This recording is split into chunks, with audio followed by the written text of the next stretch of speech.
Hello everyone, and welcome back to Coach Quip. I'm Coach Chris. I'm Coach Robyn. And today is episode 162, Anxiety Busting. This is real. I feel like maybe we should have already done this one, but who knows? We're recording this in the past, so we're not sure what your level of anxiety is like today about anything. But what we've seen is a lot of our athletes have been expressing to coaches that they've been having a little bit of anxiety, and it can be around maybe their A race, anxiety going in, which is super common, but also can be some little things like getting back on their training schedule or coming into Edge for a strength class with the group. So we've seen anxiety showing up in many ways, both in and out of training.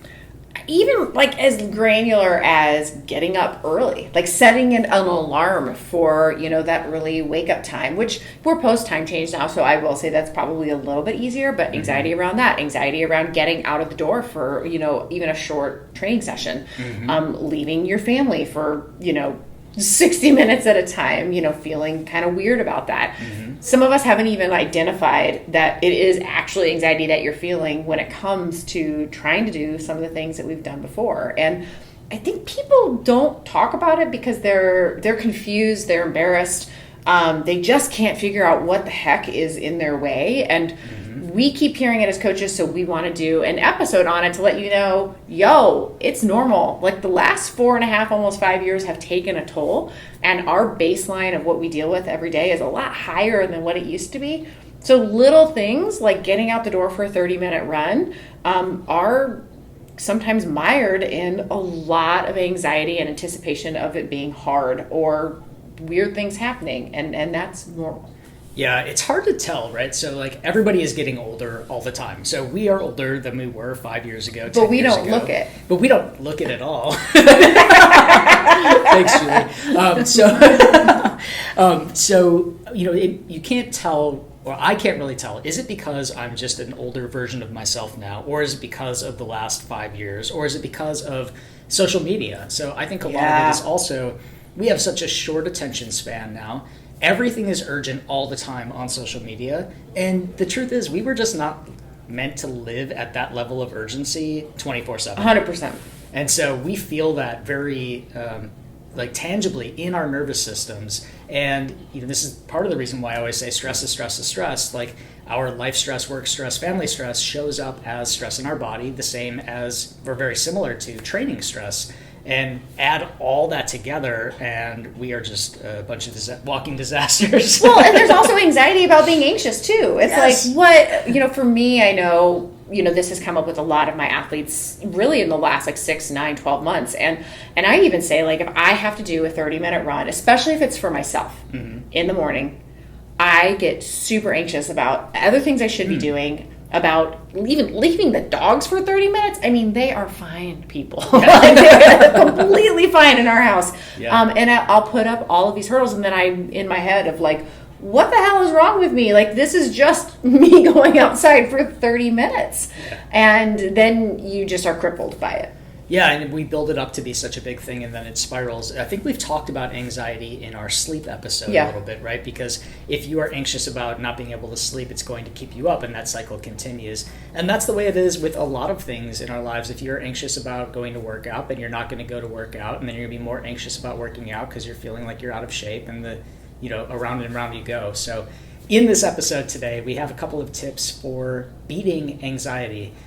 Before we do that, I want to talk quickly about what you're hearing from athletes. How does the anxiety sort of present itself? So if someone was listening to this and they were like, well, I don't have anxiety, or how have you been seeing it show up, and how have you helped your athletes identify that it's not something else, that it might actually be anxiety? So my best example is probably a recent athlete of mine, and they were getting really frustrated with themselves because they were having trouble. I thought they were actually doing a pretty good job getting more workouts done per week than they had been, but they were getting frustrated with themselves that they couldn't specifically get to the pool.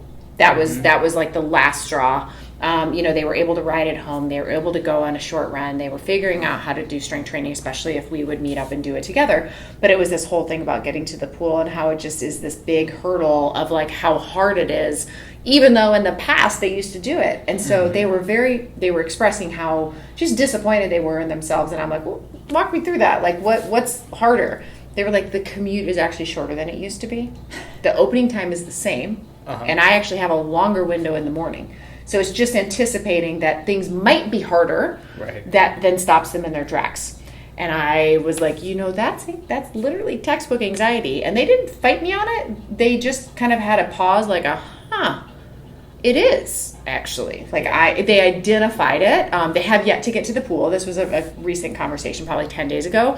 But I think just identifying that it actually was them negatively anticipating the outcome that was inhibiting them from even getting out the door and doing the thing. That was a big moment of like, oh yeah, okay. Maybe I need to figure out a different time to do it, or my solution was to do it with other people. I even offered to meet up with them. Just figuring out how to initially prove to yourself that you can get it done. But they had never thought about the fact that it was actually anxiety. Yeah. And so for a lot of us, anxiety shows up in very similar ways to excitement. So I often have this conversation with my athletes prior to a race when they're feeling pre-race nerves. What is the difference between anxiety and excitement or looking forward to something? And it's really your perspective on it. It's physically, it can feel very much the same way. So you can have the butterflies in your stomach. You can sort of have a little bit of maybe shortness of breath, or you're not breathing as deeply. You can feel that sort of buzzing in your body. That sort of anticipation. Anticipation. And so then it's a matter of, am I anticipating, like, I'm excited to go do good this? Good versus bad. Exactly. So one of the coolest things that I've heard a professional athlete say was that, that sort of same idea that it's very similar between excitement and anxiety, but you are going to have those butterflies. Your job is to get those butterflies to fly in formation. Yep. Organize them. Get them organized, exactly. So how can you do that and channel those feelings into something positive versus something that's stopping you from doing what you want to do? So for our first tip, something you just said was group up. You offered that as a solution. So grouping up with other people can really help us overcome our anxiety. We've talked about the benefits of social interactions in terms of recovery. And the whole premise of Edge is really based on social interactions. And so that strength in community. It can help lessen our anxiety to be around other people. This can be something that we've experienced maybe post-race, like having a post-race debrief when people are just sitting around chatting about their experiences. That can help people kind of become more grounded, more centered in their experience, and also helpful before a race too, when people are just hanging out. We also see it like in the workplace, though. Like if you have a tough meeting or you finish a big project, having that debrief, that social interaction where you're talking through things can really help silence some of those nerves or anxiety.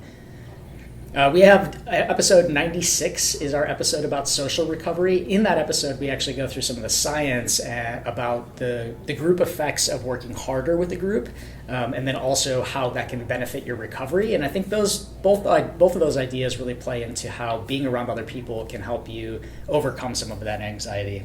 My hot tip about grouping up is, honestly, if you are having trouble getting things done, whether it's showing up for a class or getting out the door for 30 minutes, i.e. my example, ask one person to do it with you. I'm not asking you to start a group text, but just try it. Try to get one person to do it with you and see what happens. And for me, because I'm having to show up for someone else, it dispels a lot of what is going on in my own head. And it's like, oh, well, I'm just meeting so-and-so on the 606. All right, let's go. Right. It just becomes this thing that you're doing versus the thing that you build up. And then all of a sudden you start to attribute, it's the same if I do it on my own. Right. But just try it. Step one is just try it with one other person that you trust. Tell them you're super anxious or you've been anxious. Just try it and see if it's easier. I would be shocked if it's not. Second tip is going to be to scale your workout, scale your effort. So if you're worried, if part of your anxiety is that you're going out and trying to do a tempo effort, scale it to easy, right? Honestly, start with easy, see how it feels, and hang out there. Or if you're anxious about trying to do a 45-minute continuous run, chunk it up into, 3 minutes running, 1 minute walk, and see how that feels. Chances are you're probably going to make it more continuous by the end, and it feels better. Case in point is we just did a workout with 3 of us, random. This is why we're shaky. We're like, was this a good idea? But I started with a set of weights thinking, gosh, I'm kind of trashed today. And by the 3rd set, I was like clearing the kettlebell rack, trying to go heavier and heavier. So by scaling, a lot of times it allows us to start with less of a hurdle. And really, you can stay there and that's completely fine, but it's going to help to scale your confidence as well. This is such a big one for particularly our long distance athletes, our marathoners, half marathoners, our Ironman competitors. When you have done something like that, that sort of shifts your baseline. But if you've taken time off, you've had an off season, you had an injury, or just time away from the sport, switching to something else, when you come back to it, this is where I see a lot of anxiety, right? Yeah. Like people are like, comparison. I've been out of class for so long, yeah. I'm afraid to go back because I know I can't pick up those 20s anymore. So yeah, scale your weights, scale your effort, and know that just like we ramp into our training, like you're not expected to be at peak week on day one. So take that effort, take that time to scale your efforts accordingly, either by weight, by time, by pace, whatever it is relevant to you. And that build back is so, I say this over and over, but it is really, really sweet. Like, I think we anticipate being like, oh, I'm going to feel like a piece of garbage because I used to run 10 miles and now I'm only running 3 miles. But I promise you that 3-mile run, you are going to be so effing proud of that you're not even going to think about what you used to do. You're just going to know that at the end of the day, I always go back to what Coach Bennett says. Were you Coach Bennett for Halloween? I should have been. Dang. Yeah, I know. Missed opportunity there, people. But, at the end of the day, if you can look yourself in the mirror and realize that you did something that was for you today that made you 1% better, that maybe you didn't want to do in the morning, but you did anyway, by the end of the day that you're a prouder, more resilient version of yourself. It doesn't have to be perfect. It just has to happen. And that's where, scaling really comes into play because you are still going to be proud AF at the end of the day looking in the mirror. Yeah, and I also feel like it comes back faster than you think. Yeah. And that is like so good to see that progress. So part of it is just kind of gritting out those first ones, knowing that it might be slightly uncomfortable because you are anxious, but that will probably lessen over time. All right, our 3rd tip is breathing exercises. So this is something, just kind of a solo thing before a training session. If you are anxious during a training session or at work or whatever, I'm a big advocate for breathing exercises. So box breathing is a good one. This would be very simply thinking about 4 breaths in sort of a box. So inhale for 4, hold for 4, exhale for 4, and then hold that exhale for 4. And for those of you listening, Coach Chris just used his hand to make a big box in the air, but it helps to think about it that way. Yeah, exactly. Another way that you can do it is doing like a 4-second inhale, 4-second hold, and then a longer exhale with like 6 to 8 seconds of exhale, and then go right back into the inhale. Those are the 2 easiest ones to remember. And the idea is to slow down your breathing because when we're anxious, we start to have more shallow breaths, maybe faster breaths, and this can really help ground us. I always, when I start to like stack things that I think are going to be happening that never actually happen, I call it rumination station. I'm like, get the train out of the station, right? And something like the breathing exercises are actually our last tip, the 5, 4, 3, 2, 1, which, spoiler alert, it's coming at you, really helped me move the train out of rumination station into something that's more productive. Because you can spend forever in rumination station if you let yourself. Yeah. All of us. There's no shade. All of us. And that's, again, social media just helps us spin in that station. So I do not want to be the captain of that train. No. So this one actually goes really well with our next one as sort of a pairing, but can be done separately. Meditation.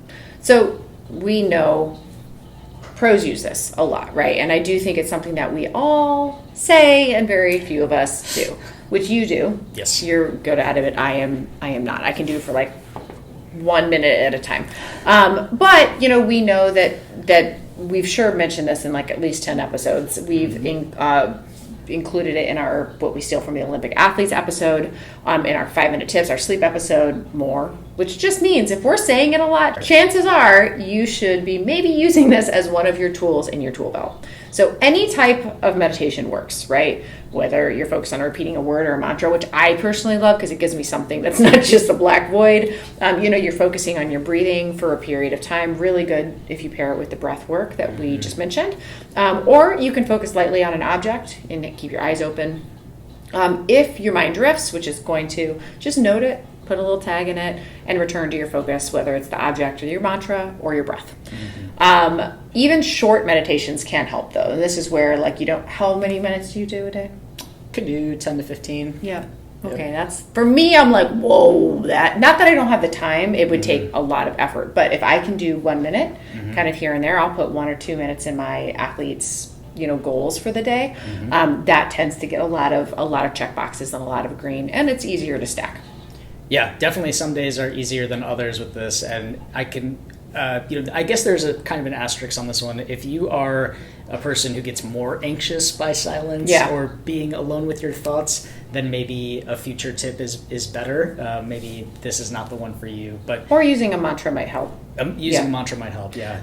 I also really like having spaces for things, and you don't need a huge place to do this, but I bought I don't even know what it's called, but it's like a stool that's a poof. It's a small poof. A small poof. But it's meant for sitting and meditating. And it's really pretty. I bought it and I got excited about it. It was handmade, but for me that is my spot. Yep. So creating a spot for that, and then I don't have to worry about where am I going to do this? Where are the plugs going to be? Whatever hurdle is in my way, I know I can plop it on the floor and I can do it for 1 minute, set a timer, and then I'm good. Yeah, and sometimes having music on can also help. So if there's a song that you find relaxes you, or just some soft background music can also help your mind stay focused. Yep, I like it. Good priming. Next up is my beloved 5-4-3-2-1, which I've been doing.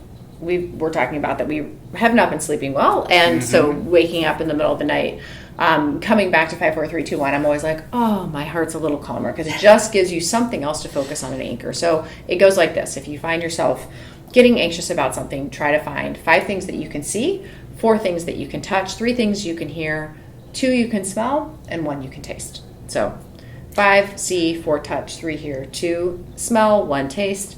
It really helps. And it's crazy too, because if I do it laying in bed, I know I can knock this out in really fast. And it's fun because I can come back and it's almost like a memory game as well. And that's then also helping tamp that down.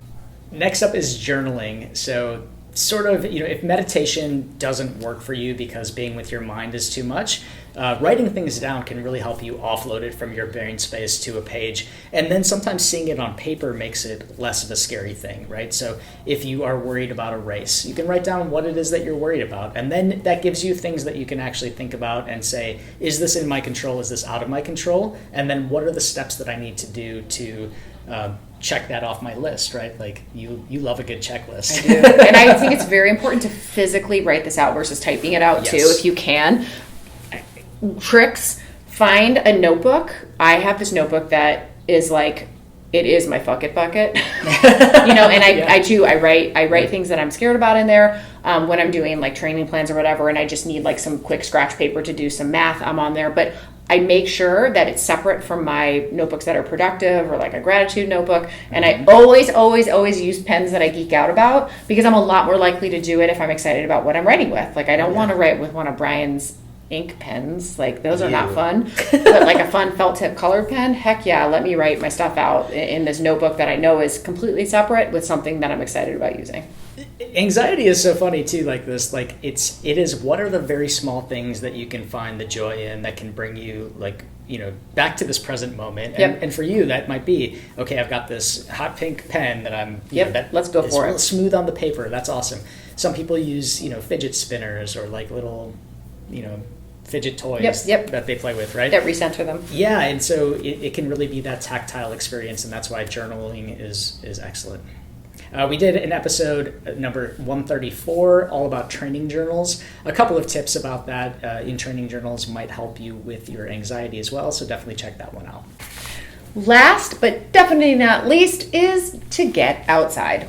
This is a big one. You all know that I love Florence Williams' The Nature Fix, and so I'm going to preach it again. Read the book, literally top 5 book for me of all time.